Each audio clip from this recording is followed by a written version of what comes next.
Welcome to my channel Prabhu Kripa.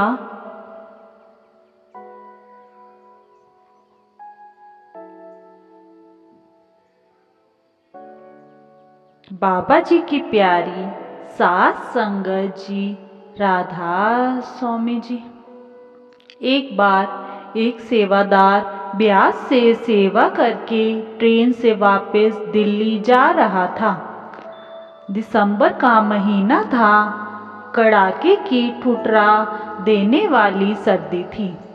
सभी लोग अपने कंबलों में छिपकर बैठे थे। वह सेवादार भी बस अपनी सीट पर सोने की तैयारी कर रहा था। तो सोने से पहले वह फ्रेश होने के लिए वॉशरूम की तरफ गया। तो वहाँ देखा, वॉशरूम के बाहर एक बुजुर्ग महिला एक छोटा सा झोला लेकर बैठी थी। उसमें शायद उसका थोड़ा बहुत सामान था।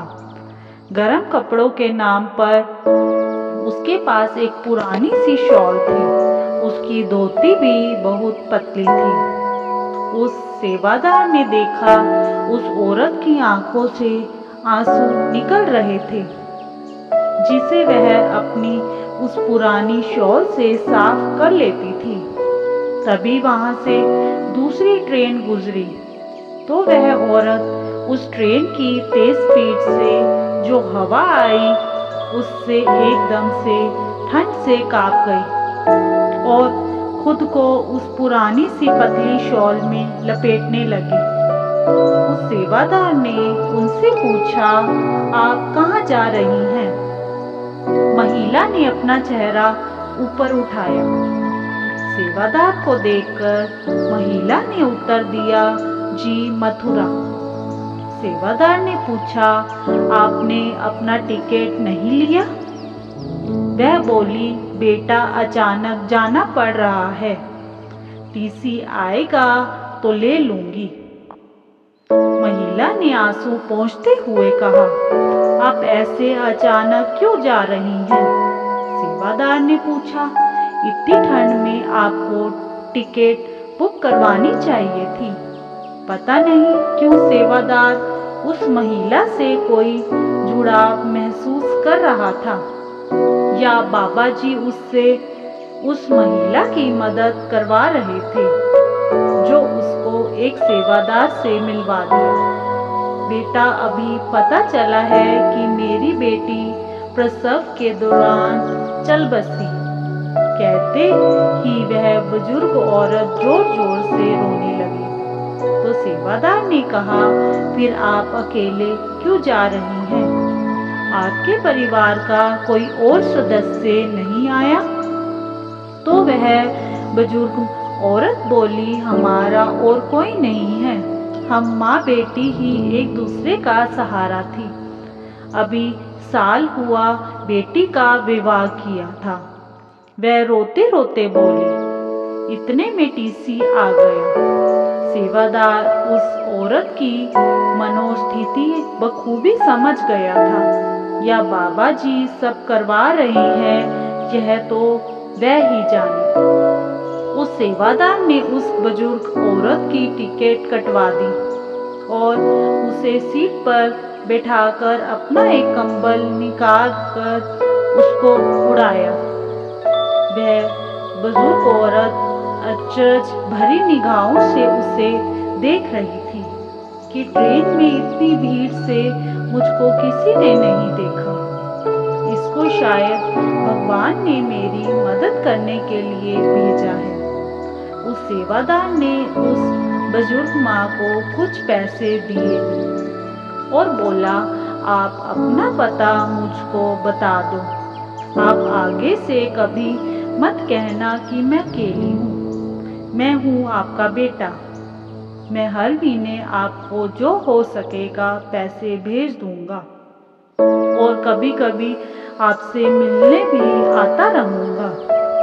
माँ जी, मैं आप पर कोई एहसान नहीं कर रहा।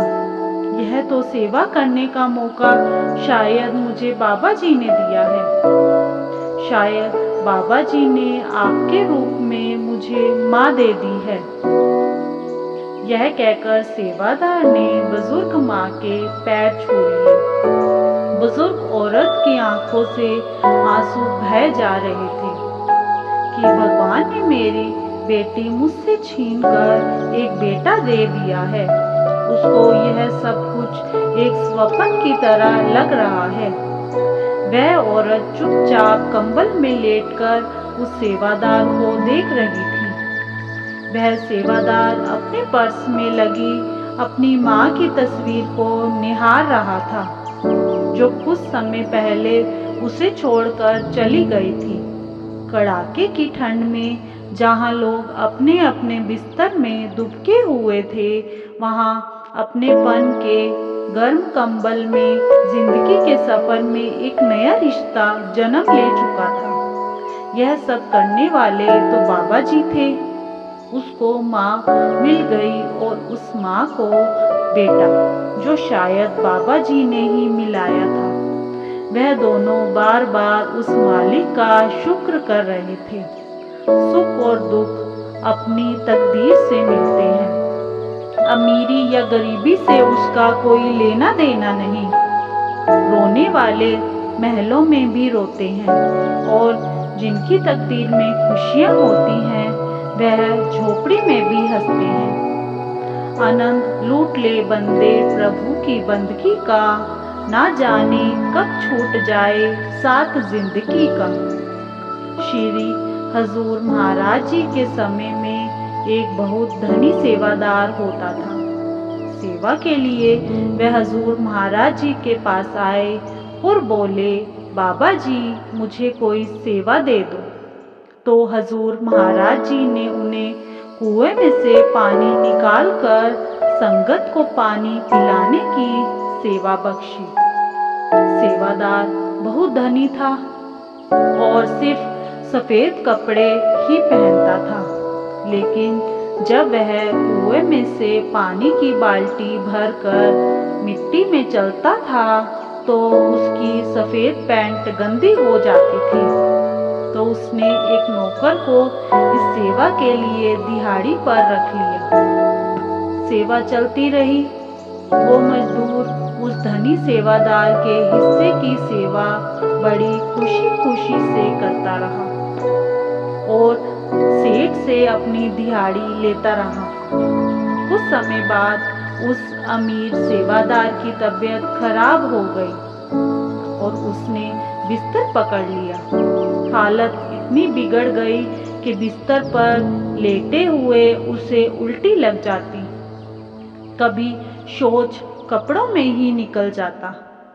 उसके सारे कपड़े बुरी तरह से खराब हो जाते थे। जब बाबा जी को पता चला कि उसकी तबीयत खराब है, तब श्री हजूर महाराज जी उसका हालचाल पूछने के लिए आए। तो उस सेवादार ने रोते हुए कहा, हजूर दया करो, मुझे ठीक कर दो, मैं बहुत परेशान हूँ।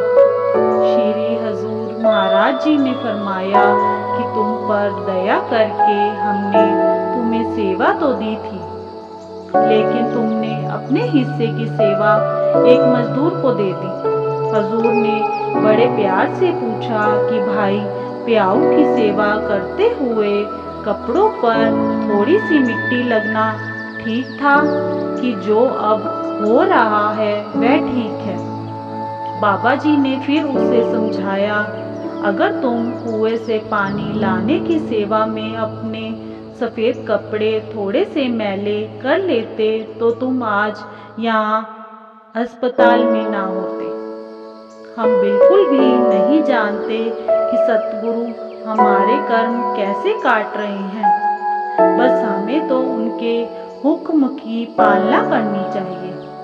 जो सेवा मिले उसे मन लगाकर करनी चाहिए। यह तन भी उसका है, इस तन को ढकने के लिए कपड़े भी उसी ने ही तो दिए हैं। अगर सेवा करते हुए सेवादार के कपड़े मैले या गंदे हो जाएं, तो उसे घबराना नहीं चाहिए। इसे भी सतगुरु की मूझ समझना चाहिए। मालिक किस चीज की कमी नहीं रखते। वह भर भर कर देते हैं। इसी के साथ इजाज़त चाहते हैं। मिलते हैं अगली साखी में।